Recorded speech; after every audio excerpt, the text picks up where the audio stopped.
ለኢራንም ለእስራኤልም ለአሜሪካም ለቀጠናው ሀገራትም ተስፋ የሆነ ጉዳይ በፓኪስታን አማካኝነት ሆኗል። ለሊት 9 ሰዓት የምትለው ቃል ብቻ የምትረብሽ ነው። ኢራን እና ሺ ጂንፒንግን እና ፑቲንን የነሱን ፍላጎት በተወሰነ መጠን ግምት ውስጥ አለማስገባት አችልም ወይም ደግሞ የተወሰነ የማማከር ጉዳዮች ሊኖሩ ይችላሉ። ይህ ጦርነት በኢራንና በአሜሪካን ወይም በእስራኤል ብቻ ሳይሆን ይህ ጦርነት የተደረገው በሁሉም የዓለም ህዝቦች ላይ ነው ማለት ይቻላል። ገልፎቹም ከዚህ በኋላ ኢራን የፈለገ እርቅ ተፈጥሮ ሆርሙዝን ተጠቀሙ ቢባሉም ሌላ አማራጭ እንደሚያስፈልጋቸው ይወስዳሉ። በሆርሙዝ በኩል ራሱ እሺ ይከፈታል የሚለው ዜና ራሱ በመምጣቱ የነዳጅ ዋጋ በአንድ ጊዜ ከ110 ወደ 92 ወይም ከ90.8 አካባቢ ደርሷል። አሁን ሆርሙዝ እንደው ከዚህ በፊት እንደነበረው ሲግኒፊካንሱ እየቀነሰ እንዲል ሆን ተብሎ ይደረጋል። ኢራን እንዴት እንደምትመታ ከኢራንን ሊመቷት አሜሪካኖች ሲመጡ ከእስራኤል ጋር እንደሚተባበሩ ከ7 ከ8 ዓመት በፊት ኦልሬዲ ተንበየው ነበር። ህዝቡ እንደዛ የወጣው ግፊት ስላረክበት አይደለም። ከእስራኤልም ወይም ደግሞ ከአሜሪካንም እይታ የጠፋ የኒውክሊየር ቴክኖሎጂ የላቸውም ኢራኖች። እያንዳንዷን ነገር ያውቁታል። ጤና ይስጥልኝ ተመልካቾቻችን፣ የተለያዩ ዓለም አቀፋዊ ጉዳዮችን በጥልቀት የሚዳስሰው ኤንቢሲ ዓለም አቀፍ ተጀምሯል። ዛሬም ሰፋ ያሉ መረጃዎችን እናነሳለን። አለማየሁ ሀሊና ቢኒያም ካሴ አብራችሁ ቆይታ የምናደርግ ይሆናል። ከኛ ጋር ሆኑ ተመልካቾች። አሌክስ እንዴት አለ? ሰላም ነው። እንዴት ነህ? እግዚአብሔር ይመስገን አለን። በጣም ዓለም በጣም በጎ የተባለውን ዜና የሰማችበት አጋጣሚ ነው። የኛ ፕሮግራም ብዙ ጊዜ እንደዚህ አይነት ጉዳዮች የሚገጥሙናልና ዓለም በጣም ተስፋ ያደረገችበት ኦፍ ኮርስ ተስፋን ብቻ ሳይሆን የነ ፓኪስታንን በዚህ መንገድ በዚህ ርቀት ልክ ሄዶ እንደዚህ አይነት ነገር የሶስት ኃይላትን ፍላጎት ታሳቢ ያደረገ ስምምነትን ማምጣት ትልቅ ሚና ያለው ነውና ይሄ ለዓለም ትልቅ ዜና በጎ ዜና ነው። ኤንቢሲም ሌሊቱን ሙሉ ይሄን ዊሽ ያደረገው ያደረው ጉዳይ ስለነበረ እና ፕሮግራማችንም ደግሞ እንደዚህ በንቅጠሙ እንደንትን ይታያል ጉዳዮችን ሰፋ አድርጎ ለማንሳት። ስለዚህ እኛ ከኢቨንት በተሻገረ ምንድነው አንደምታ የሚለውን ሰፋ አድርገን እናነሳለን። አሌክስ እንግዲህ በተወሰነ መጠን ይሄ የሁለት ኃይላት የሚዋጉት ወይም እስራኤልና ኢራን አሜሪካና ኢራን የሚዋጉት እንዳልሆነ ኢምፓክቱን ተመልክተናልና ሰዎች አሁንም ከሊያሸነፈ ከሊተሸነፈ የሚል እንደዚህ አይነት ሀሳብ ጌም በሚመስል መልኩ መንገድ ምናምን ሊቀጥሉ ይችላሉ። ኦፍ ኮርስ ግን ጉዳዩ ከዛ የተሻገረ መሆኑን ለኢራንም ለእስራኤልም ለአሜሪካም ለቀጠናው ሀገራትም ተስፋ የሆነ ጉዳይ በፓኪስታን አማካኝነት ሆኗልና ይሄ ትልቅ ጉዳይ ነው። እሱን እንመለከታለን። መጀመሪያ እንደ ሪያክሽን ካሉ ያያችሁ የሰማችሁ ነገሮች ለሊት 9 ሰዓት የምትለው ቃል ብቻ የምትረብሽ ነች እና ወደ ኋላም ዞር ብለን ብናይም በመንፈሳዊው ዓለምም በዓለማዊው ዓለምም ለሊት 9 ሰዓት የምትባለው ብቻዋን እዚህ በዘርዘር ባያስፈልግም ግን ብቻዋን የጭንቅ ሰዓት እንደሆነች ይታወቃል። በሕክምና ባለሙያዎችም ዘንድም እቺ 9 ሰዓት ወሳኝ ሰዓት ናት ይባላል በህይወታችን ውስጥ እና ያ ሰዓት እንደዚህ በሰላም ማለፉ የብዙ ሰዎች ልጆችን በአጠቃላይ ማለት ይቻላል ልብን በደስታ ያረሰረሰ ነው። ምንም እንኳ ለ2 ሳምንታት ቢቆይም ግን መልካም ዜና እንደሆነ ነው የሚታወቀው። ሌላው እንደገና ደግሞ በኒውስ ደረጃም ስናየው ብዙ ጊዜ መጥፎ ዜና ወይም ደግሞ መጥፎ የሆነ ነገር ሁሉ ጥሩ ዜና ይባላል። ግን ጥሩ ዜና ደግሞ ጥሩ ዜና የሆነበት ወቅት በመሆኑ በአንድ በኩል በግሌም ደስታ ሰጥቶኛል። እንዳየነውም ቢሆን ይህ ጦርነት በኢራንና በአሜሪካን ወይም በእስራኤል ብቻ ሳይሆን ይህ ጦርነት የተደረገው በሁሉም የዓለም ህዝቦች ላይ ነው ማለት ይቻላል። ምክንያቱም እያንዳንዱ ሰው ከእለት እለት ከእጅ ወደ አፍ በሆነ ኑሮ ውስጥ የሚኖረውም ህዝብ ሆነ ሌላውም በሰለጠነው ዓለምም አውሮፓም ወይም ደግሞ ደቡብ አሜሪካንም ቢሆንም ጭምር ሩቅም ቢሆኑ ጭምር በህይወታቸው ውስጥ ብዙ ስጋትን የጋረጠ ክስተትን የፈጠረ ጦርነት ነው እና ከሌላው ጊዜ ሁሉ ጦርነቶች የሚለየውም ደግሞ በሁለት ሀያላን ሀገራት መካከል ሳይሆን የሌሎችን ሀገራት በተለይም ዳውን ህዝብ በብዛት የጎዳ ወይም የጎዳም ያለ ጦርነት ነው እና ማንኛውም የዓለም ዜጋ የሆነ ሁሉ ስለ ጦርነት የሚያውቅ ሁሉ ያሳስበዋል ይሄ ነገርና ብዙውን ጊዜ እኛ የምናየው የነዳጅ ሰልፉን ብቻ ነው። ነዳጅ ሰልፍ መኖሩ መጥፎነትን ያሳያል። ግን ሀገራት በየጊዜው ቀደም ብለው ባዘጋጁት ደግሞ የነዳጅ መጠንም ቢሆን እረፍት ወይም ፋታ ሊያገኝ ይችላል። እኛ ሀገር እንዲያውም ያለው የነዳጅ ሰልፍ ብቻ በመሆኑ ብዙ ችግሮች ላይ ይታይ ይችላል። ሌሎች ሀገራት ላይ እኮ ሰልፍ ላይ የነዳጅ ሰልፍ ላይ ሲጋደሉ ይታይበታል፣ ሲደባደቡ ይታይበታል፣ እሳት የተነሳበት ስፍራ ሁሉ አለ ብዙ ሚዲያዎች ላይ በምናይ ሰዓት ማለት ነው። ስለዚህ ይሄ ጦርነት በእንዲህ ጊዜ ውስጥ ፋታ አግኝተው መርገጥ ለሁለቱም ወገኖች ፋታ ይሰጣል። ራሳቸውን የሚመለከቱበት ሁለተኛ አዲስ እቅድ የሚያወጡበት ጊዜ ነው ይሄ እና የግድ ለሰላም ተብሎ ብቻም ሳይሆን ለራሳቸውም ቀጣይ እቅድም ነው ያለው ነገር ማለት ነው። እና እንዲህ ደግሞ በእኛ ሚዲያም ላይ እንደዚሁ በምንሰራበት ላይ ወይም በምንወያይበት ጊዜ ብዙን ጊዜ አንተ ጠያቂ እኔ ተናጋሪ ወይም ደግሞ እንግዳው ተናጋሪ ብቻ አንተ ጠያቂ የምትሆንበት ነገር ላይ አለ እና ይሄ ፎርማቱ ብቻውን የውይይት መልክ ስለሆነ ተመልካቾች ብዙን ጊዜ ጥሩ ነገር እንደሚያገኙ ኮሜንት ላይ ይጽፋሉ። እዚህ ላይ አሁን ከዚህ ከውይይቱ አንጻር ስናይ ሁለታችንም በተለያየ ቋንቋ ዜናዎች እንከታተላለን፣ በእንግሊዘኛም በራሻኛም ወይም ደግሞ ኢስተርን በሆነውም ሳይድ ማለት ነው እና ይህም ደግሞ ለሚዲያው ጥሩ አጋጣሚ ይፈጥራል። እዚህ አሁን በትናንትና ዕለት ብቻ በተደረገው ስምምነት ላይ በነገር ላይ ስምምነቱ አለቀ የተባለው ከሌሊቱ 7 ሰዓት ላይ ነው፣ ከ2 ሰዓት በፊት ነው እና ምን ያህል የጭንቅ ሰዓት እንደነበረ ራሱ በዓለም መንግስታት መሪዎች ጭምር ነው እና የቻይናው ሺፒንግ እሳቸው እጅግ በጣም ትልቅ ስራ እንደሰሩ መወራት የጀመረው አሁን የመጨረሻው ሰዓት ላይ ነው። ምክንያቱም ኢስላማባድ ወይም ፓኪስታን በኢንተርሚዲየት ሆና አማካይ ሽማግሌ ሆና ምንም እንኳ ከኢራን ጋር ረጅም ዓመታት የቆየ ጥሩ ዲፕሎማሲ ግንኙነት ቢኖራትም ግን ከአሜሪካን ወይም ከምዕራባውያን ጋርም ደግሞ መልካም ስምምነት ያላት ሀገር ስለሆነች ኢራንን ለመሸምገል ብዙ ጥራለች። ስፍራውም ላይ እንግዲህ ከ2-3 ቀን በኋላ ውይይትም እንደሚካሄድ እንግዲህ አናውንስ ታደርጓል እና በእንዲህ አይነት ችግር ውስጥ እንኳን እያሉ ግን ኢራንና ቻይና ባላቸው ትልቅ የንግድ ትስስር የንግድ ትስስር ምክንያታቸውን በማድረግ ብቻ የቻይናው ታላቅ መሪ ናቸው። ይህንን ማድረግ ችለዋል፣ ማሳመን ችለዋል እንጂ እነዛ እንዳለፈው ጊዜ እንደተነጋገርነው ሁሉ ኢራኖች በከባድ ሀዘን ባሉበት ሰዓት ከፍተኛ የሆነ ውድመት እያስተናገዱ ባለበት ሰዓት ላይ እንደዚህ የለም ቁጭ ብለን እንወያይ የሚለውን ነገር ወይም ደግሞ ለአሜሪካ እጅ እንደ መስጠት ስለቆጠሩት እልህም የተላበሰ ይመስላል። በአንድ መልክ ፖለቲከኞች ወደዚህ አይነት እርምጃና ወደዚህ አይነት ውሳኔ ደርሰው ነበር። ግን ያው ወደፊት ቀጣይ የሆነው ደግሞ የህይወት አቅጣጫ ለኢራን ብቻም ሳይሆን ለዓለም ህዝብን በጣም ስለሚያሰጋ እንግዲህ ያ በሳል የሆነ አመለካከት ያላቸው የቻይና ፖለቲከኞች ደግሞ ኢራኖችን ማሳመን ችለው ወደዚህ ድርድር መምጣት ተችሏል እና በግሌ በጣም ያስደሰተኝ ሰዓት ነው ይህ መደረጉ። ምክንያቱም እስካሁን ድረስ ያደርጉት የነበረው ሁሉ ውስጥ ለውስጥ የዲፕሎማሲ ግንኙነት ከኢራን ጋር ቻይናዎች ብዙም በሚዲያ ደረጃ የሚታወቅ አይደለም። እርግጥ በሩሲያ የዜና ምንጮች ላይ በተወሰነ መልኩ ቢገለጽም ስለዚህ የቻይና ይህ ማግባባት ትልቁን ስፍራ ይዟል፣ ውጤታማ መሆን ችሏል። ሲግኒፊካንስ ሮል እንዳላቸው መረጃዎችንም እያየሁ ነበረ። በዋናነት እነዚህ ነገሮች እንዳልከው ነው አሌክስ። ማታ በጣም የሚገርም ነገር ነበር። ሰው ስንት ሰዓት ነው የሚል ኳስ ሊጀመር ስንት ሰዓት ቀረው እንደሚባል ነውና ትንሽ ይሄኛው እንዴት እንደታየ አብዛኛው ኦፍ ኮርስ በስጋት ነው፣ አንዳንዱ ደግሞ ምን ሊፈጠር ይችላል ከሚል አንጻር ነው። ግን ስንት ሰዓት ነው የሚጀመረው የሚል አይነት ነገር ነበሩና ኦፍ ኮርስ ያስታውቅ ነበረ ሊያራዘሙት እንደሚችሉ።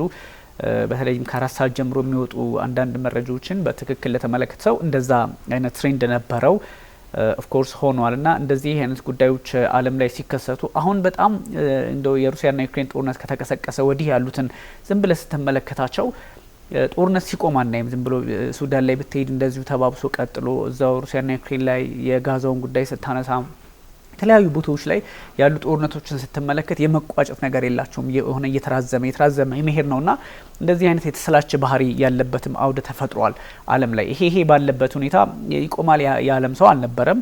ግን at the end of the day ደግሞ ነገሮች በራሳቸው መንገድ ኮርሳቸውን እየቀየሩ ሲመጡ ቀልድም ስላልሆነ ኢራንን ወደ ድንጋይ ዘመን መለወጥ ኢራንን ስልጣኔዋን በሙሉ ማውደም ትራምፕ ሲሏቸው የነበሩት አንደኛ ከኢራን የሚሰጠው ምላሽ ሰርፕራይዝ አለ ይጠብቁ አለች እኮ እንግዲህ ምንድነው ሰርፕራይዙ ኦፍ ኮርስ ሰርፕራይዙ በብዙ መንገድ ሊታይ ይችላል ምን አይነት የጦር መሳሪያ ልትጠቀም ትችል ይሆን ሰርፕራይዙ ምንድነው ባናቀም ሰርፕራይዝ አለኝ የሚሞክሩ ከሆነ በሚል እስከ 4 ሰዓት 5 ሰዓት ድረስ እንደዚህ አይነት መረጃዎች ከኢራን በኩልም ሲወጡ ነበርና እስከ መጨረሻው ተካሮ ነበር ግን ከነ ግብጽም ከነ ሳውዲ አረቢያም ከነ ቱርክም ጋር በጣም ሙሉ አዳሯን በተለይም ደግሞ እስከ 7 ሰዓት ድረስ አካባቢ ፓኪስታን ትልቅ ሚና ስትጫወት ነበረ ከትራምፕም ጋር ስልክ በማውራት ከኢራን ፖለቲከኞችም ጋር ስልክ በማውራትና እነዚህ ነገሮች በጣም ጥረት አድርገዋል በተለይም ጠቅላይ ሚኒስትር ሸሪፍ ትልቅ ስራ ሰርተዋልና ከዛ አንፃር እንዳልከው ከጀርባ መቼስ እንደ ቻይና በተለይና ሺ ጂንፒንግ ሲግኒፊካንት ሮል ይኖራቸዋል ኦብቪየስሊ አላቸውም የሚሉ መረጃዎች አንተም ቀደም እንዳልከው በተለያዩ ቋንቋዎች ጉዳዮችን ማየት የሚጠቅመው ለዚህ ነውና እንደምታውቀው ሮል አላቸው ሺ ጂንፒንግ ከዚህ አንፃር በጎ ውጤት ተመዝግቧል ምክንያቱም አንዳንዴ ፓኪስታን ባደራደረች ቁጥር ፓኪስታን ብዙ ርቀት ሄድኩ ባለች ቁጥር በተወሰነ መጠን ደግሞ አጋሮቿን ታሳቢ ማድረግ ያስፈልጋታል አይ ፓኪስታን ስራ ሰራች ተብሎ ቢታሰብ እንኳን ኢራን ሺ ጂንፒንግን ፑቲንን የነሱንም ፍላጎት በተወሰነ መጠን ግምት ውስጥ አለማስገባት አችልም ወይም ደግሞ የተወሰነ የማማከር ጉዳዮች ሊኖሩ ይችላሉ ምሽቱንም በመንግስታቱ ድርጅት የጸጥታው ምክር ቤት ላይ ቻይናና ሩሲያ በሆርሙዝ ጉዳይ ላይ የሰጡት ድምጽ መታቀው ነውና ከሁሉም በተለየ መንገድ እንደዛ አድርገዋል ፓኪስታን አብስቴን አድርጋ ነበረ በአጋጣሚ እንደዚህ አይነት ነገሮች አሉበት ነውና ብዙ እንግዲህ ተስፋው ስላለው ነው በተስፋ መልክ የሚታዩ ግን አሌክስ እንድናነሳው የፈለኩት በጣም እኛ ኢትዮጵያን አለን የምንለው ግን የሌለን መስሎ የሚታየኝ ጀኒዩንሊ ኢትዮጵያዊ ስለሆንኩኝ ስለሚያገባኝ የሚሰማኝ ነገር ነው አሁን የኢራን ህዝብ በድልድዮቻቸው በተለያዩ ተቋማት ዙሪያ ከቦ ኦፍ ኮርስ ፑሺንግ ፋክተር አለ ተብሎ መረጃዎችን ስመለከት ነበረ ኢንካሬጅም አድርገዋል ሚኒስትሮቻቸው አንዳንድ ባለስልጣናት ኦብቪየስሊ እንደዛ ሊታይ ይችላል ግን ደግሞ ህዝቡ እንደዛ የወጣው ግፊት ስላረክበት አይደለም ኦፍ ኮርስ ሊደረግበት ይችል ይሆናል ግን የፈለገ ግፊት ብታረግበት አንተ ተኩሰ ግደለኝ እንጂ ዛሄጄ በቦምባ አላልቅም ነበር ሊል የሚችለው ኤነርጂው ስላለ ነው ይሄ እንደዚህ ሲባል አሁን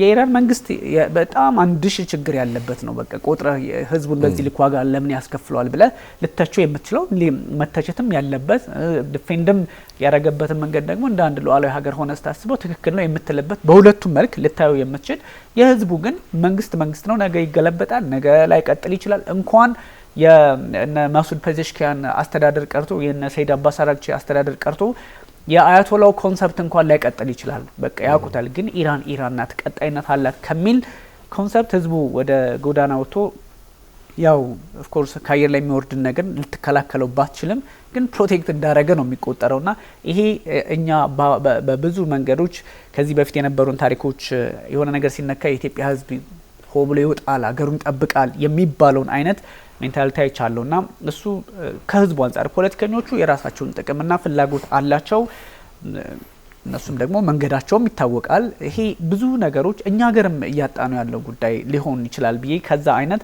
ህዝቡ የወጣበት በዛ ጫና ውስጥ ሆኖ በየትኛውም አይነት ጫና ውስጥ ሆኖ መንግስት ገፍቶት ነው ምናምን የሚል ሰዎች ስመለከት ነበረ ዋቴቨር ይግፋው ግን የመንግስት ግፊት ቢሆን በዛ ልክ ህዝብ አይወጣም ኤንድ እዚሁ ብገለኝ ይሻለኛል ሊል ይችላልና ይሄ ትንሽ የናሽናል እንትናቸው ከፍ ብሎ ነው ያየሁትና እሱን ነው ይሄ ሲባል ግን ኢራንን ማጀገን ምናምን እንዳልሆነ ተመልካቾችንም አንደርስታንድ ማድረግ አለባቸው በቃ ያየነው ነው ወይም ደግሞ የእስራኤልን ህዝብ ዝቅ አድርጎ ማየትም አይደለም ይታወቃል የአይሁዶች በዓለም ዙሪያ በትምህርት በቴክኖሎጂ በብዙ መንገድ ያላቸው አቅም እንዴት ተሰባስበው ሀገራቸውን እንደመሰረቱ ይሄ ሁሉ ይሄ አይሁዶች ስማቸው ከፍ ብሎ የሚጠራበት ወይም ደግሞ እስራኤላውያን ከፍ ብሎ የሚጠሩበት ነው ይሄ ጉዳዩ ኢራን ላይ ስላለ የኢራንን ጉዳይ ያነሳን እንጂ ስለ እስራኤል ኳሊቲ ወይም ደግሞ የእስራኤል ኳሊቲው አይደለም የሚሉትን ነገሮች ሜንሽን ያረጋግን እንዳልሆነም ደግሞ ታሳቢ እንዲደረግ እንፈልጋለን ግን ደግሞ ለኛ ትምህርት መሆን ስላለበት ነው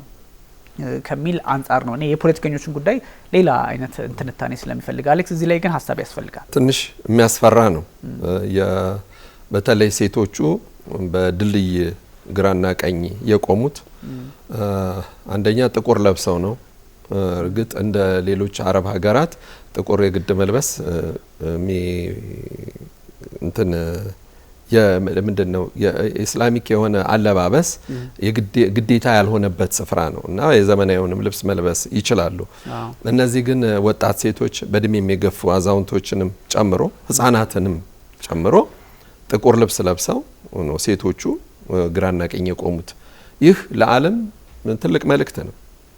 ወይም ደግሞ ተኳሽ የሚሆነውንም ደግሞ መንግስት ጥያቄ ውስጥ የሚጥል ነው። እነዚህ ሰዎች ለሀገራቸው ደህንነት ሲሉ እንዳይተኮስ ያ ነገር ያ ስፍራ የደም ስራቸው ነው።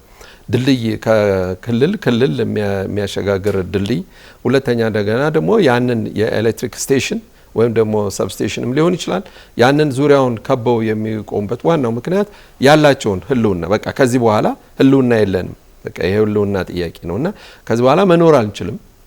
ምድር በቃ የኢራን ምድር የምትባለው ነገር ጭራሽ ሰው አልባ ልትሆን ትችላለች እና ምንድነው የሆነ ሽብርተኛም እንዳይባል የአሜሪካ መንግስት ምን ሊተኩስ እንደሚችል ወይም የመሳሪያውን አይነት አልገለጹም።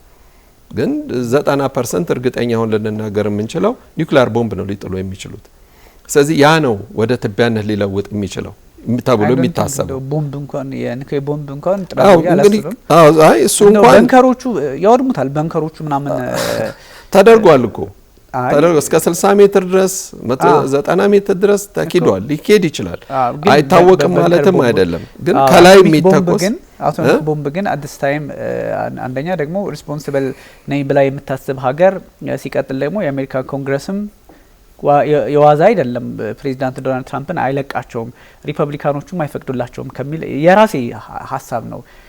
ትክክል ልትሆን ትችላለህ። ግን አንድን ሀገር ወደ ትቢያነት ለውጣለሁ ብሎ የሚነሳው በተከታታይ በሚደረግ ጦርነት አይደለም። ሰዓታት ይፈጃሉ ወደ ትቢያነት ለመለወጥ። ኢራንም ትንሽ ሀገር አይደለችም። ያን ከሚል አንጻር ነው እንጂ እኔ እንደ አንድ ግለሰብ የምናገረው ነው። ባይሆን ይመረጣል፣ ደስ ይለናል። የማንም ሰው ህይወት የአንድም ሰው ህይወት እንዲያልፍም አያስፈልግም። ግን እንደዛ አይነት መሳሪያዎች ሊኖሩ የሚችሉት ኒውክሊየር ቀመስ ሊሆኑ የሚችሉ ናቸው ነው። በስሱም ሊሆን ይችላል ያንን ሊያደርጉ የሚችሉት። ሁለተኛ እንደገና ደግሞ እነዚህ ይደረጋሉ የሚባሉት ቦታ ድልድዮችን፣ ኤሌክትሪክ ስቴሽኖችን፣ ትምህርት ቤቶችን፣ ሆስፒታሎችን የሚያወድሙ ከሆነ ሙሉ ለሙሉ ስልጣኔውን አወደሙ ማለት ነው። እነዚህ ነገሮች በተከታታይ የሚደረጉ ናቸው። ከዛ በኋላ ግን ያለው ህልውና በዓለም ላይ ያለው የአሜሪካንም ስም ሆነ የእስራኤልን ስም ጥሩ የሚሆን አይደለም ማለት ነው እና እዛም አካባቢ ያሉ ሀገራት ቀጣይ የሆነው ህይወታቸው ምን ሊሆን ይችላል ይሄ ጥያቄ ውስጥም ያስገባል። እንዲያውም የኳታሩኮ ውጭ ጉዳይ ሚኒስትር ቃል አቀባይም ተናግረዋል። እኛ ከኢራን ህዝብ ጋር ወንድም የሆነ ህዝብ ነውና በሰላም መኖር እንፈልጋለን እና ጦርነቱ በአጭር ጊዜ እንዲቋጭልን ነው የምንፈልገው ነው። ተመተዋል፣ ተጎድተዋል። ግን ስቲል አሁንም ቢሆን ያው ፕሮክሲ በተዘዋዋሪ ስለሆነ ያቺ የምትተኩሰው የኛን የኳታር ህዝብ ለመግደል አይደለም። እኛ ጋር ያለውን የጠላት ተበላ ብላ የምትቆጥረውን ለማጥፋት የምታደርገው የምትረኩሰው ሮኬት ነው። ያን ሮኬት ሲመክን ደግሞ የሚወድቀው ለሌላ ሰው ዳፋ ስለሚሆን ነውና እርግጥ እንዳልከው ቦምብ ሊሆን ይችላል። ግን እነዛ በ140 ኩንታል ሊመዝኑ የሚችሉ ቦምቦች አሏቸው። እስከ 220 ኩንታል ድረስ ነው እንግዲህ የመጨረሻው ተብሎ የሚጠየቀውና ያ ስፍራ በአንድ ጊዜ ከ5 እስከ 6 ኪሎ ሜትር ድረስ ራዲየስ በሆነ ስፍራ ሊያጠፋ ይችላል። ግን ያ ማለት ግን በየቦታው እነዛ ነገሮች ተጠለዋል ማለትም አይደለም እና ከዛ አንጻር በሚል ነውና በጣም ዲቫስቴትድ የሆነ ነገሮች ሊያደርጉ እንደሚችሉ ይታወቃል። እና ዶናልድ ትራምፕ ደግሞ ይህንን ትዕዛዝ ካስተላለፉ በኋላ ያለው እሳቸው ጋር ነው ያለው እና ሴኔቱ ዝም ይላቸዋል ብሎ ማለት የትራምፕ ዛሬ ሞቱ ነገ ሞቱ ለኢራን ህዝብ ምንም የሚፈይደው የለም። አንድ ሰው ነፍስ ነው። እሳቸው ግን ይዘው የሚሄዱት ነፍስ ግን በሚሊዮን የሚቆጠር ህዝብ ስለሆነ ከሚል አንጻር ነው ያንትን ሊያድናቸው አይችልም። ባለፈውም ጊዜም ትንሽ ጎትጎት ያረኩ ነገር አለ። የአሜሪካንን የበልጥ የፕሬዝዳንቱን ስልጣን እስከምን ድረስ እንደሆነ በግላችንም ስናወራ ከምትነግረኝ አንጻር የአሜሪካንንም የኮንግረስ ሁኔታዎችን በደንብ ስለምታውቀው ነው። እዛ ላይ ብዙ የጠለቀ እውቀት የለኝም። ግን እሳቸው አሁን እንኳን ተስማምተናል እሺ ብለው አለባብሰው ወደ ስምምነት ቢመጡ ከሳምንት በኋላ የለም ባለፈው ጊዜ የሆነ ነገር አሳስተውኝ ነው ያስፈረሙኝ ብለው እንኳን ቢጀምሩ አሁንም የ60 ቀን እድሜ ይኖራቸዋል አይደለም ሴኔተሩን ኮንግረሱን ሳያስፈቅዱ እንደገና እንደ አዲስ የፕሬዝዳንትነት ስልጣናቸውን ሊጠቀሙ ይችላሉ እና እዛ ላይ ይበልጠና እንዲያው ማንተ ልታብራራው የምትችለውና ብቻ ግን በጥቅሉ እንዲህ አይነት ነገር ሊከሰትም ይችላል እና እኔ አሁን ትራምፕን አላምናቸውም ነገ ሊያመጡ የሚችሉት ነገር አይታወቅም ግን ፕሮግሬሲቭ ነው ዲል እናደርግበት የምንችል ነገር ነው ብለዋል ኢራኖችም ደግሞ ያቀረቡት ነገርም ግትር ያለ ነገር ነው ያላቸው 10 ነጥብም ቢሆን አባ ምክንያቱም ኮምፐንሴት የሚያደርጉትን ነገር በከፊል እናንተ ማጥፋታቸዋል በሚል ሊደረግላቸው ይችል ይሆናል ወይም ደግሞ የኒውክሊየር ምናምን ምርምር የሚባለውንም ነገር ሊያቆዩት ይችላሉ ግን እዛ አካባቢ ያለው የጦር ኃይል እና የጦር ሰፈሩን ነቅላ መሄድ አለባት የሚለው ግን ትንሽ ተግባራዊ ሊሆን የማይችል ነገር ስለሆነ እዛ ላይ መስማማታቸው እንትን ላይሆን ይችላል ግን እስከመጨረሻው ግን ፕሬሸር ያደረገችው አሜሪካን ብቻ ሳይሆን የሌሎች ሀገራት ተጽዕኖም ጭምር ነው ይሄን ሊያደርግ የቻለው ያ እንዳልከው ይሄ ከበድ ያሉ ጦር መሳሪያዎች የኒውክሌር አቅም ያህል ሊለኩ የሚችሉ ጦር መሳሪያዎች በተለይም ምናቃቸው አይነት ይሄ ባንከር በስተር የሚባለው ራሱ እሱን መጠቀም እነዛ ድልድዮች ያፈርሳል ያወድማል ፕላስ ደግሞ አሜሪካ በዛ ቴክኖሎጂ ልክም ብቻ እንዳልሆነች ታውቃል ከሚለው አንፃር ነው ኦፍ ኮርስ ግን አንድን ሀገር ወደ ድንጋይ ዘመን ለውጣለው ሲባል ኮንሲደር የሚደረገው አስከፊውና የመጨረሻው መጥፎ ጦር መሳሪያ ስለሆነ ጋራሃለሁ ይጠቀሙታል ብዬ ካለ መውሰድ አንፃርና ከዛ ግንዛቤ ነው እንጂ አንድን ሀገር አፈርሳለሁ ሲባሉ ምን ሊጠቀሙ ነው የሚል ጥያቄ ኢራን ሰርፕራይዝ አለ ስትል ኒውክሌር አላት እንዴ ብሎ ሰዎች ማሰብ የጀመሩበት ኦፍ ኮርስ የላትም ምንም እንትን የሌለው እነዚህ ነገሮች ታሳቢ እንዲሆኑ እኔ ይሄኛው የህዝቡ መውጣት እንትን ያልኩት ቀደም ሲል እንደነገርኩ ቴራናውያን እንደዚህ ናቸው ፋርሶች እንዲህ ናቸው ኢራኖች እንዲህ ናቸው ለማለት አይደለም ይሄ በጣም እኛ ሀገር ላይ ያሉት ሁኔታዎችም አብረው የሚታዩ እንደዚህ አይነት ሜንታሊቲ ያለን ተብሎ ስለሚታሰብ ነበርን ለብዙ ጊዜ እና የተሸረሸሩ ነገሮች አሉ ብዬ ራሴ እንደምታዘባቸው ነገሮች ስላሉ ከዛ አንፃር ነውና በብዙ ማኒፑሌቲቭ የሆኑ ነገሮች ይኖራሉ ለምን ወጣ እንዴት በዚህ ልክ ሄዶ የኒውክሌር ጣቢያ ላይ ወይም አሜን የድልድይ ላይ ሄዶ እንዴት ራሱን ሊያጠፋ ይፈልጋል ለይኮ አንዳንድ ጊዜ እኮ ሰፈር ላይ ጎረምሶች ሲጣሉ እናቶች እኔ ምታይ ምናምን እኮ ይላሉ that is why ያረጉት እኮ እንደዛ ነው እነዚህ ሰዎች አሜሪካና እስራኤል እንግዲህ እነዚህ ሰዎች ላይ ጥቃት ከሰነዘሩ ያው እንግዲህ ከዚህ በፊት የሚባለው እንደው በጽሁፍ ደረጃ አለ የሚባለው የሰብአዊ ሁኔታ የምናምን ሁኔታ የለም ተብሎ ድምዳሜ ውስጥ እንዲገባ ይደረጋል ፕላስ ደግሞ ሁለቱም ሀገራት አያረጉትም አንደኛ የማያረጉበት ምክንያት የራሳቸው ዴሞክራሲ ማላቸው የሀገራቸው ውስጥ ፖለቲካ ይይዛቸዋል ሲቀጥል ደግሞ እንግዲህ እስራኤልም አሜሪካም በዚህ ልክ በጣም ዴስፐሬት በሆነ መንገድ ጥቃት ሰነዘ ይሄን ካረጉ ልክ አሸባሪ እየተባሉ ናይስ የሚጠሩትን አይነት ተግባር እንደመፈጸም ይቆጠራልና ህዝቡም ያረገው ያን ነውና ገላጋይ ስሜትም ነው የታየኝ ቢኮዝ ጥሩም ነው እኮ አይደል አሌክስ አንደኛ ገላ አሸማጋይ ሆኑ ብለን ልንወስደው እንችላለን ሲቀጥል ደግሞ አሜሪካም ሆነች እስራኤል እኛ ላይ አይተኩሱም ብሎ ከማሰብም አንፃር አድርጌ ወስደዋለሁና በተለያየ መንገድ በጎ እንትን አለው ይሄን ሰፋ ያረግንበት ምክንያት በደንብ በኢሞሽንም በምኑም እንደዚህ በታሪክ በሀገር ምስረታም ሂደት ብዙ ነገሮቻችን ተመሳሳይነት አለው ተብሎ ስለሚታሰብ ነው ግን እንዳልኩ ይሄን ስንል ስለ እስራኤል ህዝብ ጥንካሬና እንትን ችላ ማለትም አይደለም ጉዳዩ እዚህ ጋር ስላለ ነው ብዙ ጊዜ አሁን አስቸጋሪ ሆኗል አሌክስ ሰዎች ይችን ይመርጡና ከራሳቸው ፐርስፔክቲቭ አንፃር እንደዚህ ምናምን ቀጣይ ያልከውን ሳይወስዱልህ ይቀራሉ እና ኦፍ ኮርስ ለራሳቸው ፐርፐዝ ነውና በጣም እንደዚህ አይነት ነገሮች መስተካከል ያለባቸው እኛ በተደጋጋሚ እንደምለ ኤንቢሲ ኢትዮጵያ ጦርነትን አስቦ ጦርነት ይቀሰቀሳል ስለዚህ ጉዳዩ ከፍ ይላል ብሎ አይደለም ይሄን ፕሮግራም የጀመረው ምንም ሳይኖር ምንም ሳይፈጠር የዓለም የፖለቲካ ስርዓት ምን ሊሆን ይችላል የሚል ጉዳይ ተይዞ ነው እንደዚህ አይነት ነገሮች ሲኖሩ ሁሌም ከየትኛው ሚዲያ በላይ ሪስፖንሲብል ነን ኃላፊነት ስለምንወስደን ስለምንሰራም ነው በዚህ መዛም የሚረግጡ ጉዳዮች ብናይም እንኳንና ይሄ ነው እና የኢትዮጵያ ህዝብ ይሄን ጉዳይ ሰላም እንደሚፈልገው ኤንቢሲ አጫጭር ዜናዎች ሰርቶ ነበር ይሰራል ሌሊት ላይ እንደዚህ አይነት ጉዳዮች ሲኖሩና እዛ ላይ የነበረውን ሪአክሽን የጻፉ ሰዎች ያቁታል how much እንደዚህ ሰላም ያስፈልጋል ብለን እናስባለን በዚህ ልክ የሚል ሐሳብ ሲነሳልኝ ነበርና ለዛ ነው ግን ይሄ ጉዳይ አንደኛ አሌክስ ምን ይዟል የሚለውንም እንደው በተወሰነ ቲፕ እናርጋቸውና ወደ እንትኑ ተን ወዳለ ጉዳይ እንገባለን።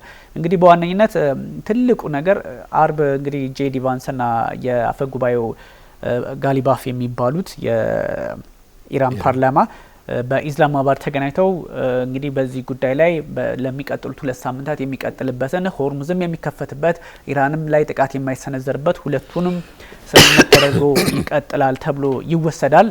እሱ እንግዲህ አርብ በኢስላማባድ የሚሆን ነው የሚጠበቅ ነው ኤክስፔክት የሚደረግ ነው እሱ ነው። በዋነኝነት እንግዲህ ሁለት ነገሮች ግን ብናነሳ አንደኛው ይሄ ስምምነት ትራምፕ አሸንፍ ያለው በቃ ስላሸነፍኩ ነው የተውኩት የሚል ነገር አለ። እሺ እስራኤልም ማነች ኢራንም ስላሸነፍኩ ነው ይሄን ያረኩት ትላለ። እሺ ሁለቱም አሸንፈዋል፣ ለዓለም ሰላም ከመጣ ሁለቱም አሸንፈዋል ብለን እንውሰድ። ግን አትሊስት የእስራኤል ያነሳችው ጥያቄ አለ። እስራኤል በዚህ ድርድር ላይ ያላት ሚና የሚለውንም ማንሳትም ያስፈልጋል። የኒውክሌር ጉዳይ፣ የሚሳኤል ጉዳይ የሚሉት ነገሮች ሬጂም ቼንጅ ምናምን እሱ የቀልድ ጉዳይ እየሆነ መጥቷል።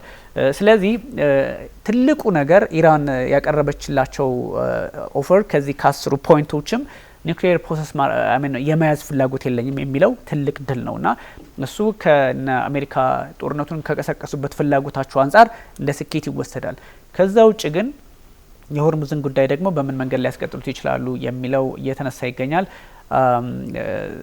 ኢራንም ያቀረበቻቸው እንትኖች አሉ። ሳንክሽን ይነሳለኝ፣ ፍሪዝ የተደረጉ አሴቶች በዓለም ዙሪያ እነሱ ይለቀቁልኝ። ከዛ ደግሞ ትንሽ አስቸጋሪው ነገር በሊባኖስ ውስጥ ያለው፣ በየመን ውስጥ ያለው፣ በኢራቅ ውስጥ ያለው እንደዚሁም የእሷ ደጋፊ የሆኑ ሀገራት ማለት ባይሆንም እነሱ ያሉበት ቦታዎች ሁሉ የሲዝፋየሩ ጋር አብሮ ይታይ የሚል ነገር አላት። በሴም ታይም ደግሞ እስራኤል የሊባኖስን ጉዳይ አይ ብላለች፣ እንደገባሽ ቀጥላለሁ ብላለች ደቡባዊ ሊባኖስ ላይ። አት ሴም ታይም ደግሞ የፈረንሳዩ ፕሬዚዳንት ኢማኑኤል ማክሮን የቀኝ ግዛት ነገራቸው መቼስ አይጠፋም የምዕራቡ ዓለምና የሊባኖስ ጉዳይ መታየት አለበት ብለዋል። እና ትንሽ የተወሳሰበ ቢመስልም ዓለም ግን እፎይታ አግኝታለች ለጊዜው ለ2 ሳምንት። እንግዲህ በዛ እንቀጥላለን። 2 ሳምንት ብዙ ስራ ተሰርቶ ሰላም ይመጣል ብለን እናስባለን። አሌክስ እንግዲህ ያው እንዳልከው የተማረው የሰው ኃይልም እንደው ከማክሮን አንጻር የምናየው ካልን ከመጨረሻ ላይ ስለተናገርከው የሊባንን ህዝብ የተማረው ህዝብ በአብዛኛው በፈረንሳይኛ ነው እና የፈረንሳይኛ ቋንቋ ነው ጠንቅቆ ያውቃል። ብዙ ሊባኖሳውያን በፈረንሳይ ውስጥ ይኖራሉ። ብዙ ሬስቶራንት ያላቸው፣ ብዙ የሕክምና ባለሙያዎች ዶክተሮች ብዙዎቹ ፈረንሳይ ውስጥ እንደሰለጠኑ ይታወቃል።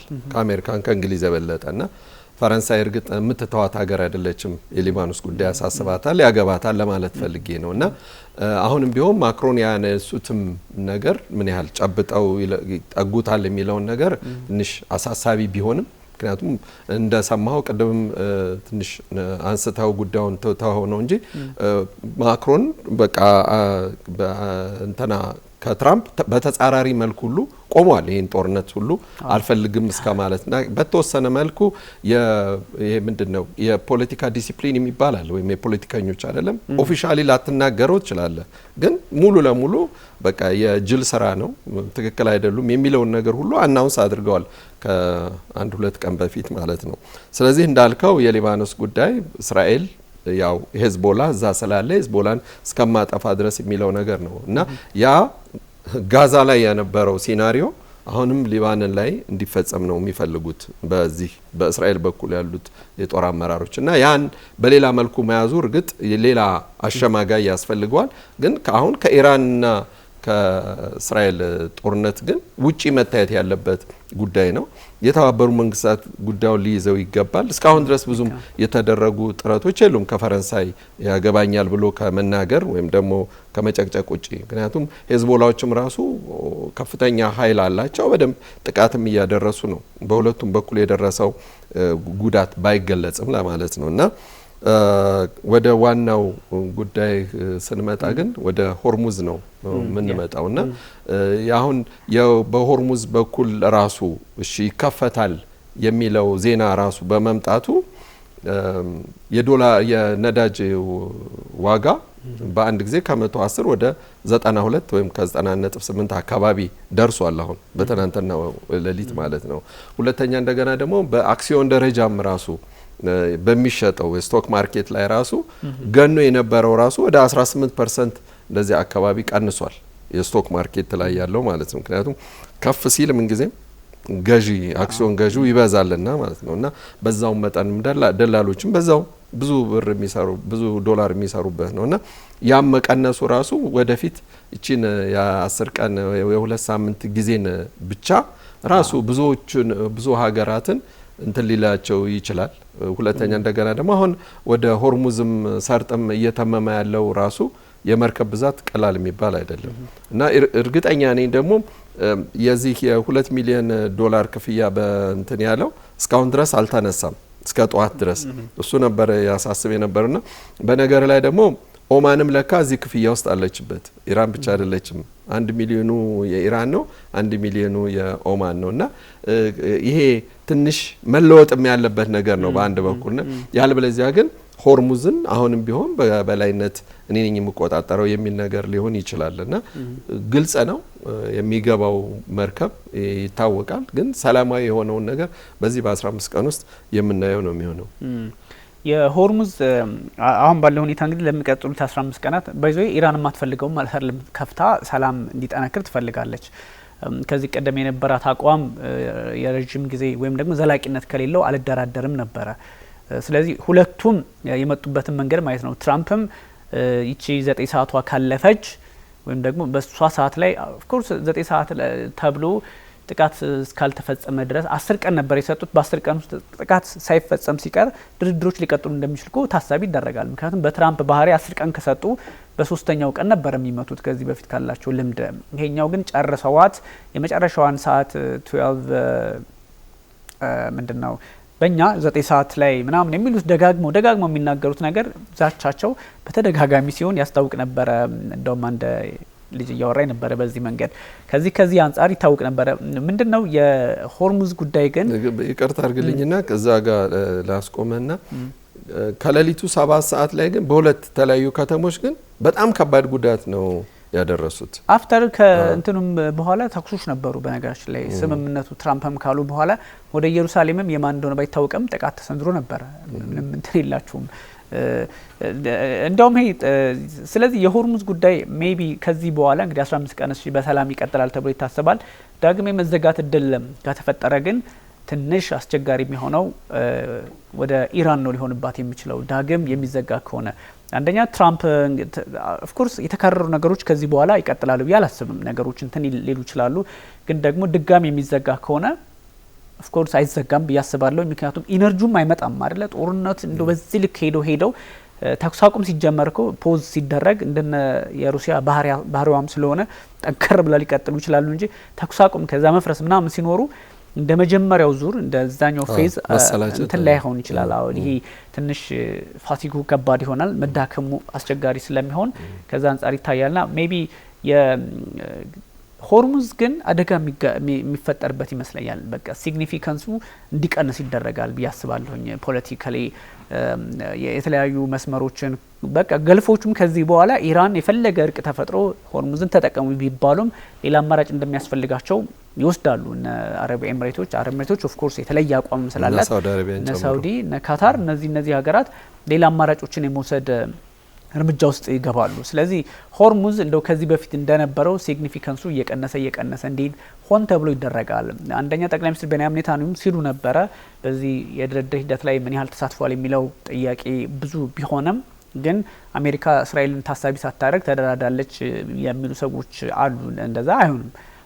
የእስራኤል ፍላጎቶች በተወሰነ መጠን ታሳቢ ይሆናሉ። ይከበሩ አይከበሩ ሌላ ጉዳይ ሆኖ ትራምፕም ሆኑ ሌሎች የአሜሪካ ፖለቲከኞች በዚህ ጉዳይ ላይ ሲያወሩ እስራኤልም ታሳቢ ትደረጋለች እና ከዛ አንጻር ሆርሙዝ ሜቢ ስታተሱ ከዚህ በፊት ከነበረው አስፈላጊነት ሊቀይር ይችላል። ምክንያቱም እነዚህ ገልፎቹ በሙሉ ቀጠናቸውን ሊቀይሩ ይችላሉ።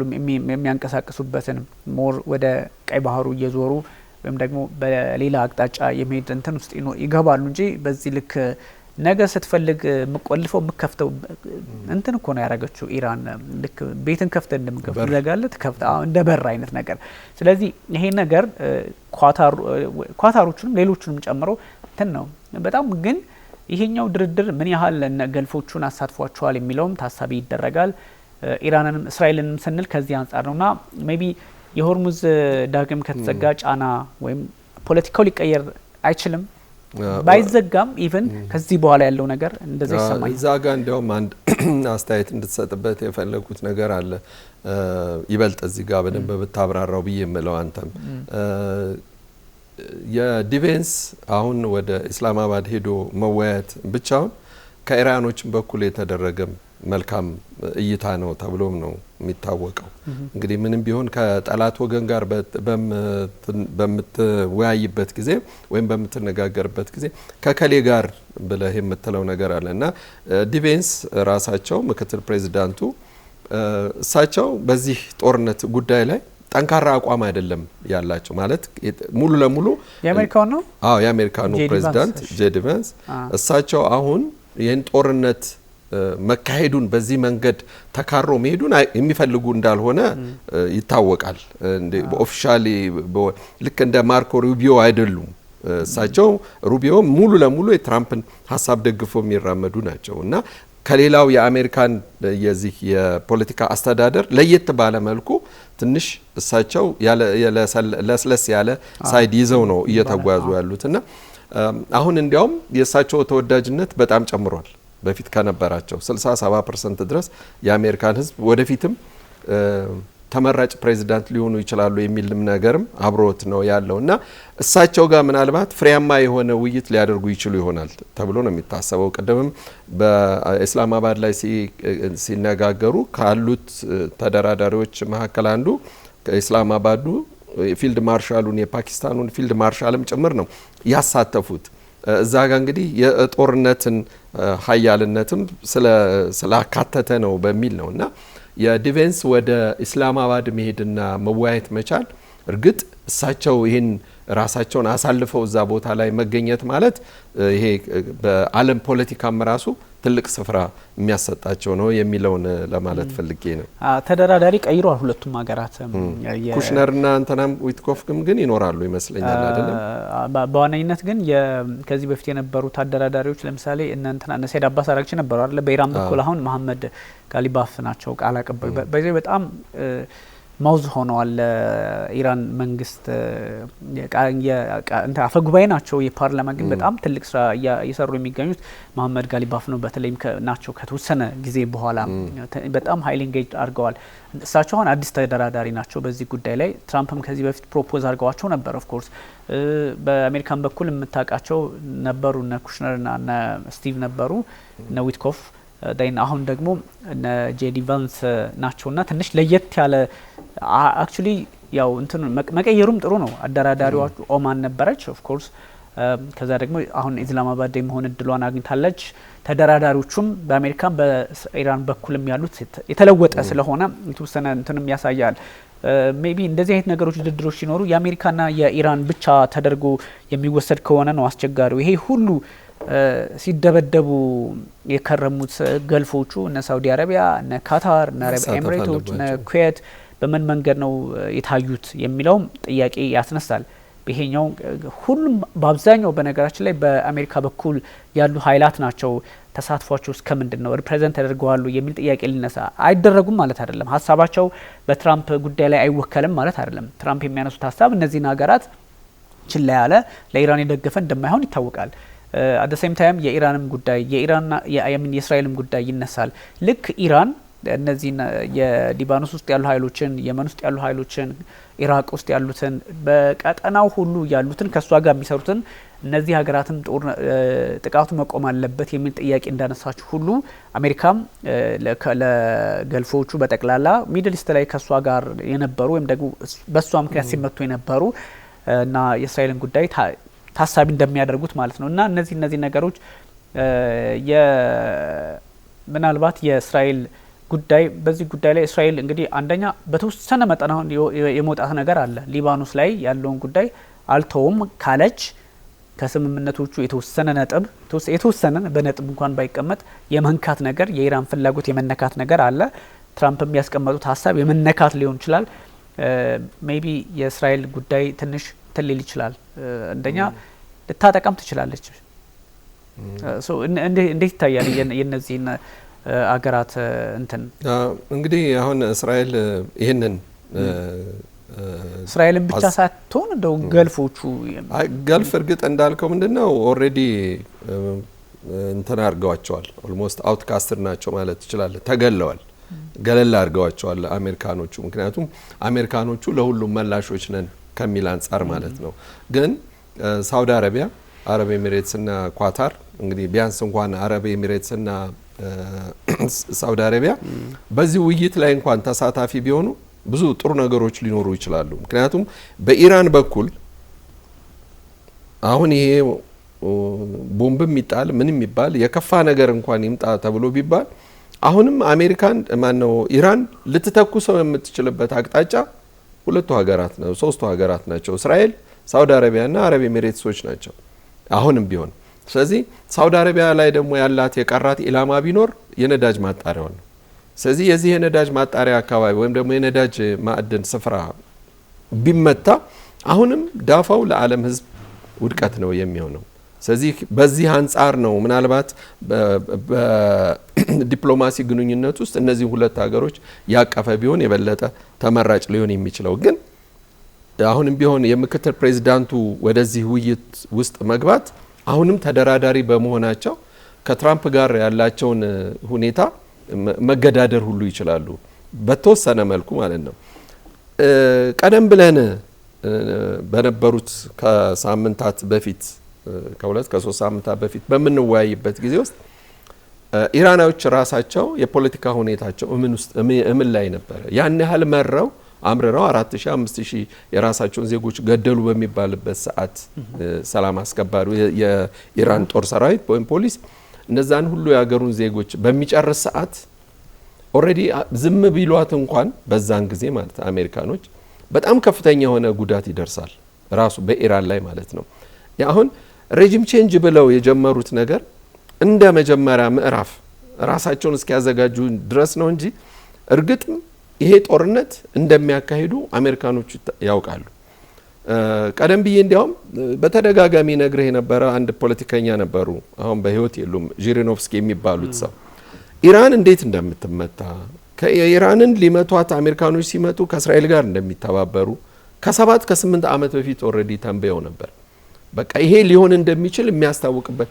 በዛን ሰዓት ላይ ግን ሰውየውን እንደ እብድ ነው ሰው ይቆጥራቸው ስለነበረ ነው ይሄ እንጂ ይሄ ራሱ ጦርነት ላይከሰት ይችል ነበር በቻይናም በራሻም በኩል ብዙ ጥረት ሊደረግበት ይችል ነው ግን የአንድ ሰው ዝም ብሎ መተንበይ ብቻ እንደ እውነታ ስላልታየ ማለት ነው እና መልሰንም አሁን ወደ ዲፌንስ እንመጣ ወደ ጄዲቬንስ በምንመጣ ሰዓት እሳቸው በአካል የመሩት ማግባቢያ ትራምፕን ብቻ ሳይሆን የሚያሸንፈው ገዢ ሐሳብ ይዘው የሚመጡት የኢራኑ መሪዎችንም ጭምር ነው ምክንያቱም አሁን ይሄ የመጀመሪያው ምዕራፍ ዓርብ ዕለት የሚካሄደው የመጀመሪያው ምዕራፍ ላይ ብለን የምንለው እስከ ቅዳሜ እንኳን ቢቀጥል ዓርብና ቅዳሜ እሁድ ለታ ከመሪዎች ጋር ወይም ደግሞ ኢራን ውስጥ ያሉት ፖለቲከኞች ወይም ደግሞ ኃይል ያላቸው ወይም ደግሞ ለውጥ ሊያመጡ ይችላሉ ብለን የምንላቸው ሰዎችን ጭምር በሚያነጋግሩ ሰዓት የተወሰነ ነገር እኚህ ምክትል ፕሬዝዳንት ለውጥ ሊያመጡ ይችላሉ ከኢራን በኩል ምክንያቱም ትራምፕ ጋር ያለው አቋም ሪጂድ የሆነ አቋም ነው በቃ ማውደም ነው በቃ የሳቸው ፕራግማቲክ የሆነው እንትናቸው አቋማቸው ይታወቃል አውድሞ መገላገል ነው እሳቸው እዛ ጋር ኪሳራ የሚባል ነገር አይፈልጉም አያሳስባቸውም ዶናልድ ትራምፕን ምክንያቱም እስካሁን ድረስ እኮ 30 ቢሊዮን ዶላር ነው አይደል የወጣው በእነዚህ በአንድ ወር ጊዜ ውስጥ እንኳን ማለት ነው 30 ቢሊዮን ዶላር ራሱ በየቀኑ 1 ቢሊዮን ዶላር እንዳወጡ ነው የሚታወቀው ማለት ነው በአሜሪካን ኢኮኖሚ ላይ ብዙ ለውጥ የሚያመጣ ነው የኢራንን ህዝብ ግን ቀደም ብሎ ባለው ነገር በሌላ መልኩ ቢቀይሩ ኖሮ ራሷ ማለትም ሳንክሽኑን ልክ ሩሲያ ላይ ከዩክሬን ጋር ባላት ጦርነት ምክንያት ሩሲያ ላይ ያደረጉትን ሳንክሽን ግማሹን እንኳን በኢራን ላይ ቢያደርጉት እስካሁን ድረስ ኢራን ራሷ የዚህ የመንግስት ለውጥ የማታካሄድበት ምንም ምክንያት የለው ግን ይታወቃል በቃ ኃያልነቷን ስለሚያውቁ የጦር አቅሟን ለማዳከም ሲሉ የተደረገ ስለሆነ አሁንም ያንን ነው መደረግ የሚችሉት እንጂ የኒውክሊየር ካፓቢሊቲዋን ያውቁታል የኒውክሊየር ጦር መሳሪያ መስራት ሩቅ እንደሆነችም ይታወቃል። ግን በቃ ያላትን ኃይል በተለይም አሁን በሄዝቦላና በሌሎቹ ላይ ያላትን ነገር ማዳከም ስለፈለጉ ብቻ ነው ኢራንን እስራኤልና አሜሪካን ይህንን ሊያደርጉ የሚችሉት እና ይሄ ፕሮክሲ ዋርም ብለን የምንለውና በሄዝቦላና በሊባን ሳውዘን ሊባንንም ያለውም ነገር ነገ እስራኤል ዳር ታደርሰዋለች፣ ይጠፋል። ያ ምክንያቱም የቀናት ጊዜ ነው። ሄዝቦላ ሊባንን ውስጥ ከሚያሰጋው የበለጠ ጋዛ ላይ ነበር የበለጠ የሚያሰጋው የነበረው። የደቡብ ሊባንን ላይ ያለው ሴናሪዮ የተለየ ስለሚሆን ያው እሷ እዛ ውስጥ ገብታ ያን መጥራት ስለምትችል ነው። ግን ምንም ብታጠራው ምንም አንድ ነገር እስከ 70% ድረስ ነው እስከ ተወሰነ ነው እንጂ አሁንም ሊኖሩ ይችላሉ።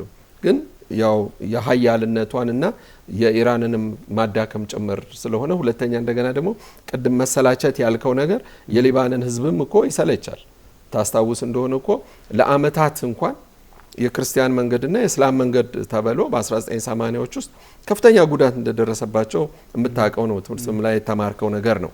የሊባንን እንግዲህ 25 ዓመት እንኳን አይሞላትም ከዛ ጦርነት ያገገመችው እና ያቺን የመሰለች የበለጸገች ሀገርና በየትኛውም ሃይማኖት በኩል ትልቅ ተቀባይነት ያላት የስልጣኔ ጀማሪ ሆነች ሀገር በመጽሐፍ ቅዱስም ቢሆን በብዙ መልኩ ትገለጽ የነበረቻችን ውብ ሀገር እንኳን ምን ያህል እንዳወደሟት ከውስጧም ያሉት ደግሞ ሰዎችና ሳይንቲስቶች ብዙዎቹ እንደሞቱም የምናውቀው ነውና ዳግም ወደዛ ጦርነት እንዳይሄድ የሊባኖን ህዝብ ደግሞ ይሄን ነገር አይፈልገውምና ይበልጥ ደግሞ በዛው መንገድ አሁን እስራኤልን ማስቆም አይቻልም። በርግጥ ግን ግዙፍ የሆነ ነገር አሁን በኢራን በኩል ስላለ ነው እንጂ በኢራንና በአሜሪካን ያለው ነው እንጂ ቀስ ብሎ እሱም በዲፕሎማቲክ ግንኙነት ያ ነገር ሊቃለል ይችላል ብዬ ነው ማስበው። ግን እርግጥም እስራኤሎች እንደጀመሩት ምክንያቱም ማድረግም ይችላሉ። በአንድ በኩል ስታየው ዲል የምታደርገው ነገር ስለ አንድ ሀገር ነው ጦርነቱ የሚደረገው። ይሄኛው እንደ ፕሮክሲ ነው።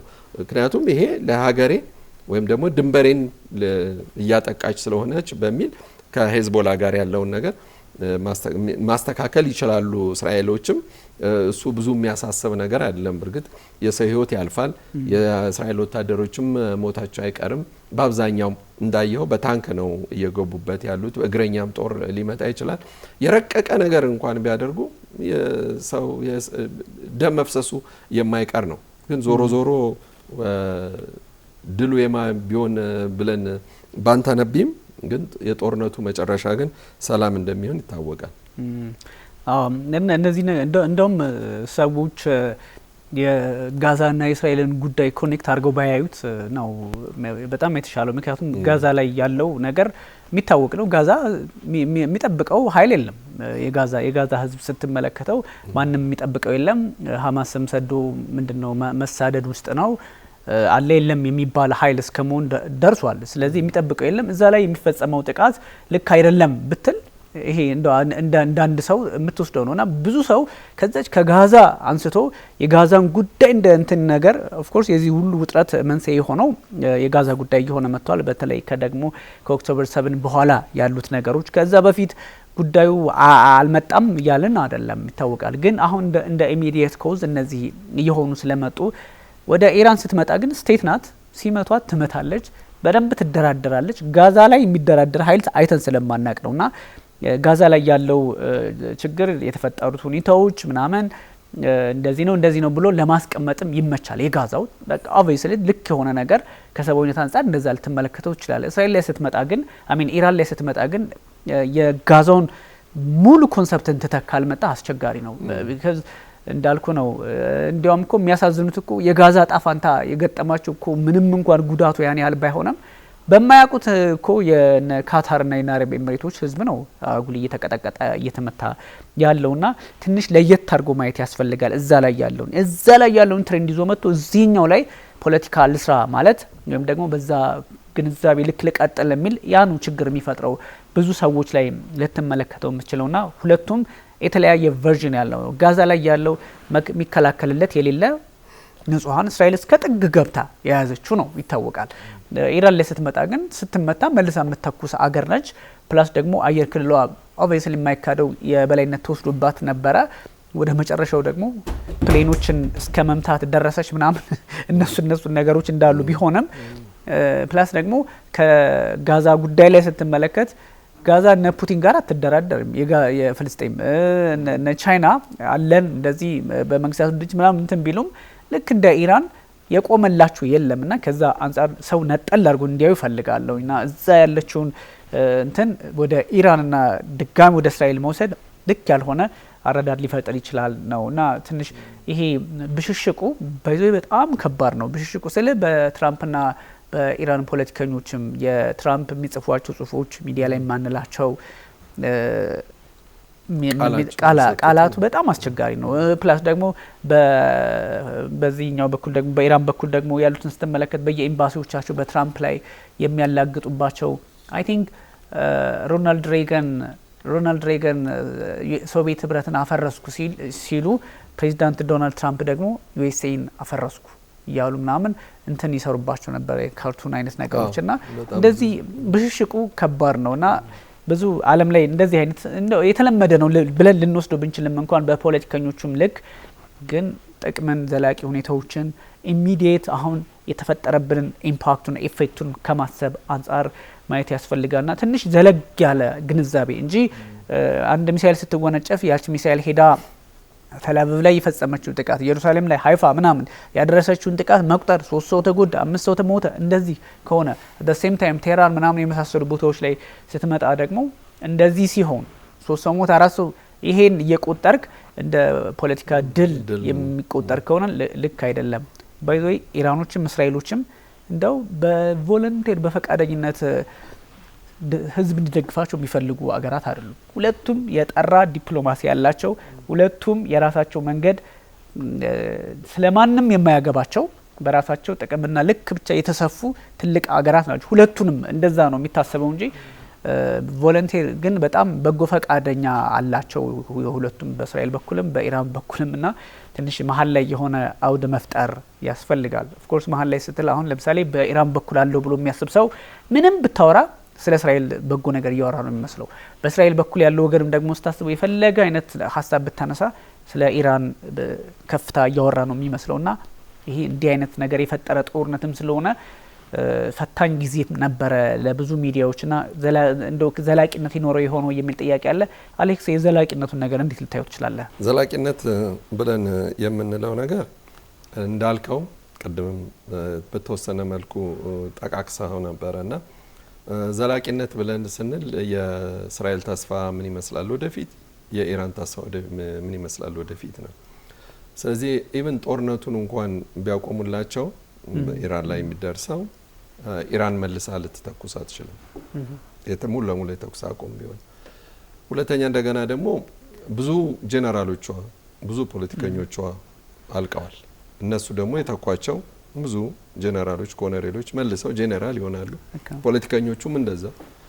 እስካሁን ድረስ እንግዲህ እንዳየኸው የኢራኖቹ ዲያስፖራዎች ዝምታን የመረጡት ምክንያቱም አጌኒስት የራሳቸው ሀገር ወይም ደግሞ ሀገራቸውን የካዱ ህዝቦችም አይደሉም።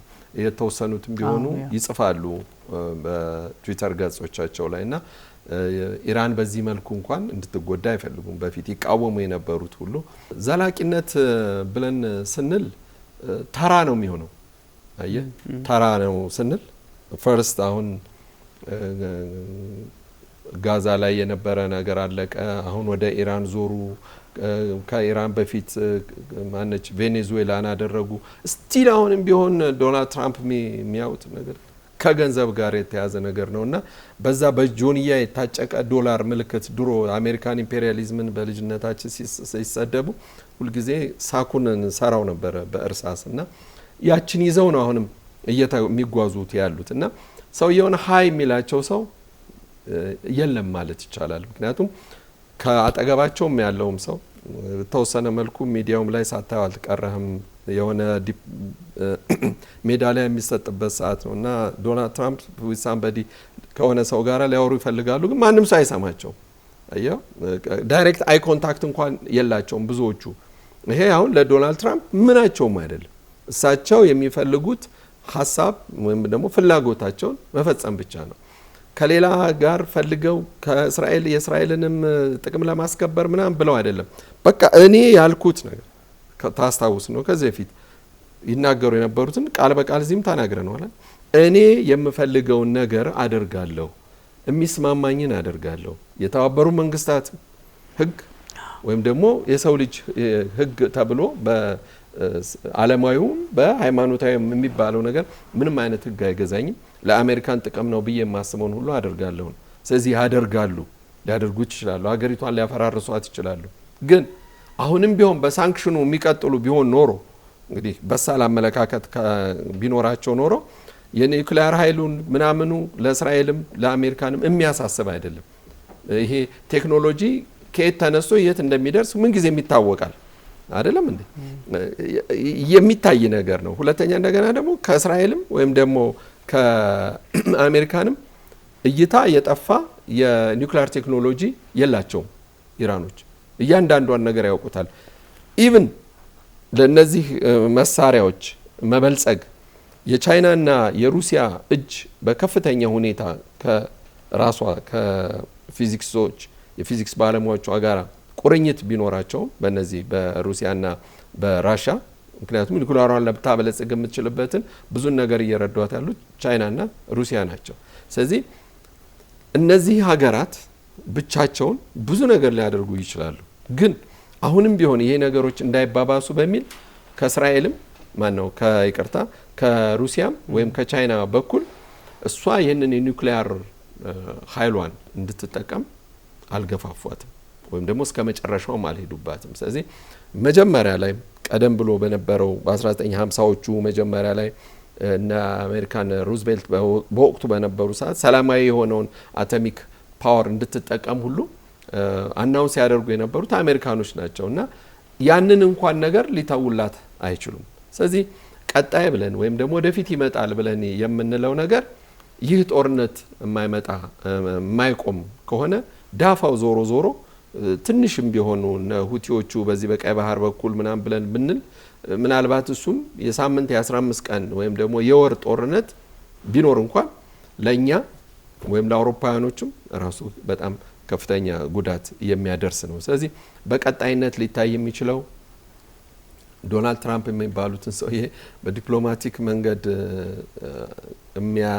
አለሳልሶ የሚያናገራቸው ሰው መቼም ከምክትል ፕሬዚዳንታቸው የበለጠ የሚቀርባቸው ሰው የለምና በዛ አይነት መልኩ ካልሆነ ትንሽ መጻኢ ዕድሉ የዓለም መጻኢ ዕድሉ ትንሽ የከፋ ሊሆን ይችላል። ስለዚህ ሁልጊዜ ዓለምን የሚበጠብጣት አንድ ሰው ነው።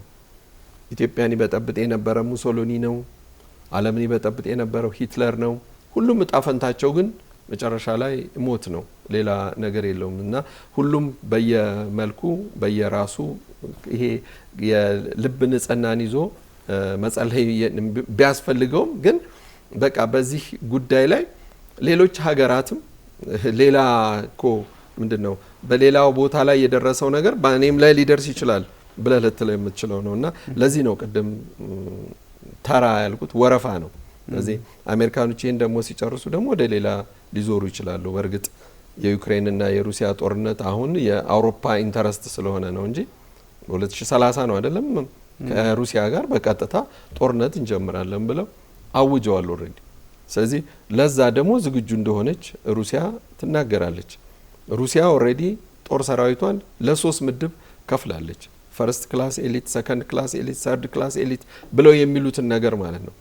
ያ ነው የበለጠ ሊያስከፋ የሚችለው እንጂ የኢራኑ ጉዳይ አሁን በቃ ትተነዋል ብለው በዶናልድ ትራምፕ ብቻ አንድ ቃል ወይም ትሩዝ ገጻቸው ላይ ወይም ብለው በሚጽፉት ነገር ብቻ ሊደመደም የሚችል ጦርነት ነው ብዬ ነው የማስበው። አይደግፍ ብዙ ፖለቲከኞችም ስለማይደግፉት ጭምር ትራምፕ ያን ተብሉ ኦፍ ኮርስ የሚቆም ነው። ግን እንዳልከው ይሄ ሲባል እስካሁን ሪፐብሊካኖቹም ጭምር ነው አይደለም የሚቃወማቸው በደንብ የተቃወሟቸው ነው። ይሄ ሲባል ግን እስካሁን እንዳልከው በጣም የሬጂም ቼንጅ ምናምን የሚባለው ነገር አያቶላ አሊ ሀመኒን አጥፍተዋል። እሱን እንግዲህ እንደ ስኬት ካዩት አላቅም፣ ግን እሱን እንዳለ እንደው ይቅርና እሱ እንደሚቀጥል ያስታውቃል። ማሱድ ፔዜሽኪያን ሀገራቸውን ከፍ እንደሚያደርጉ የነ ሞጅታባ አሮን ነው የአባታቸውን ያህል ከፍ ያለ ሮል ሊኖራቸው ወይም ደግሞ ፊገር ይሆናሉ ብዬም እየወሰድኳቸው አይደለም። አንደኛ መጥፋታቸው ሚስጥርም ትንሽ እንትን ነው ያው እኛ እንትን ምና እንደዚህ ነው ባንልም ግን ጠፉ በብዙ ጊዜ መልእክት ነው የሚሰዱትና የመጥፋታቸው ከጤናቸውም ጋር የተያያዙ ጉዳዮች ሊኖሩ የጦር መሪና ፖለቲከኛ ሀዘንና እልህ ውስጡ ካለ እንደማያሸንፍ ግልጽ ነው። አዝነው ይሆን ብለህ ነው? እጅግ በጣም ያዝናሉ። ምክንያቱም አባታቸው ለነሱ ብቻም ሳይሆን ለተራው የኢራን ህዝብ ራሱ ተወዳጅ ነበሩና ስለዚህ የእሳቸው ልጅ መሆናቸው ብቻውን ያኮራቸዋልና አንድ ውሳኔ ላይ በመትደርስ ሰዓት ይሄ የረጋ አእምሮና ይሄ የሚንተከተክ ልብ ያስፈልገዋልና ያ እንዳልከው ውጤታማ ይሆናሉ ማለት ዘበት ነው። የጠፉበት ምክንያትም ትንሽ ለምን ጠፉ የሚል ጥያቄም ስለሚነሳ ነውና ብዙ ጊዜ ግን ይሄ ሁሉ ሲባል ግን ኢራን እስካሁን በሄደችባቸው ርቀት ራሷን በዚህ ልክ ተደራዳሪ ሆና ቀጥላ አገሯ እንግዲህ ከዚህ በኋላ ባለው ህይወቷ በሰላም ከኖሮች ትልቅ ስራ ተሰርቷል። እነ ማሱድ ፔዜሽኪያን ትልቅ ስራ እንደሰሩ ይወሰድላቸዋል።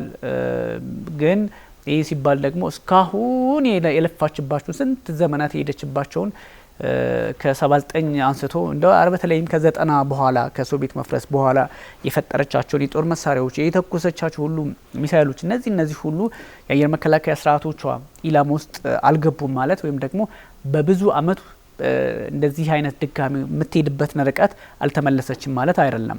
ግን ትልቅ የሀገር ስብዕና ወይም ደግሞ ቁመና ላይ አገራቸውን አቁመው ሊሄዱ እንደሚችሉ ደግሞ ፖለቲከኞቻቸው ታሳቢ ይደረጋልና ግን እንዳልከው መጀመሪያ አንተ ስታነሳ ኢራን ውስጥ ለውጥ ከሆነ የሚፈልጉት የመንግስት ለውጥ ቢሆን ዝም ቢባሉ ነበር መንግስትን ሊገለብጥ የሚችለው ህዝቡ። ምክንያቱም መንግስትን ተቃውሞ ወጥቶ ነበር ህዝቡ፣ ግን እነሱ ሲመጡ ትተውት ነበር።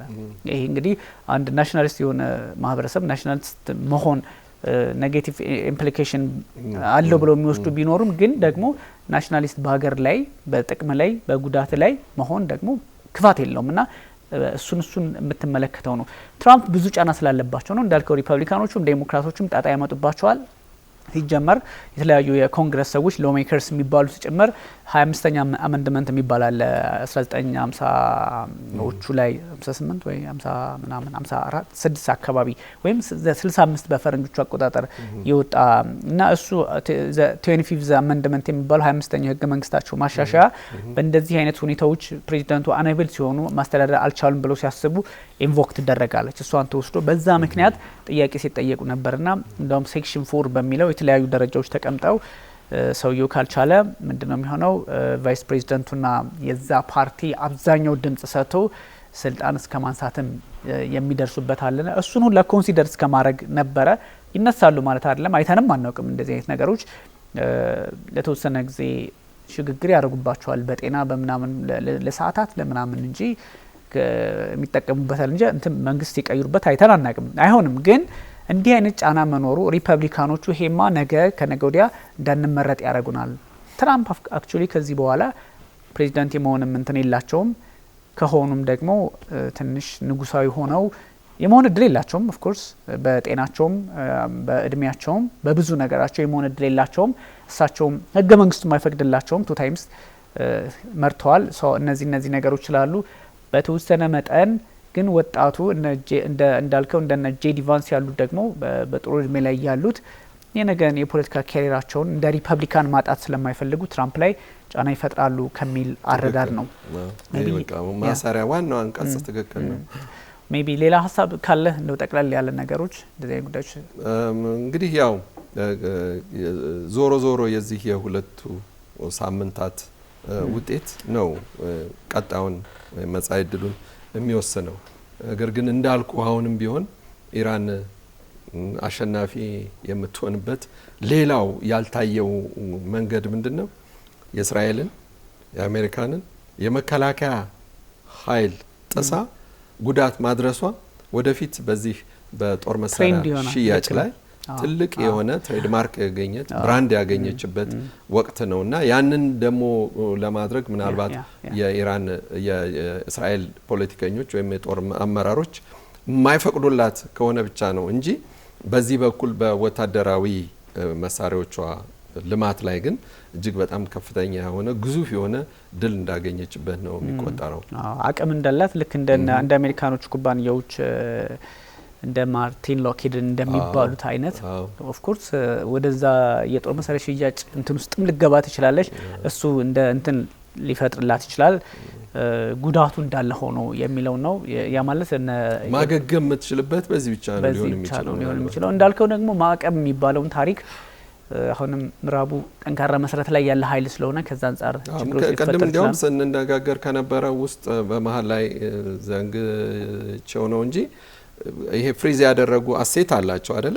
እና በብዛት ባይዘው ያሉት አሜሪካ ላይ አይደለም፣ እና ቤልጂየም፣ ፓሪስ ላይ፣ ለንደን ላይ ምናምን አካባቢ ነውና ያ የአውሮፓዎቹ ፍቃድም ጭምር ነው። ያ ፍሪዝ የሆነውን አሴት አይ ቲንክ ሙሉ ለሙሉ ሊያነሱላቸው ይችላሉ።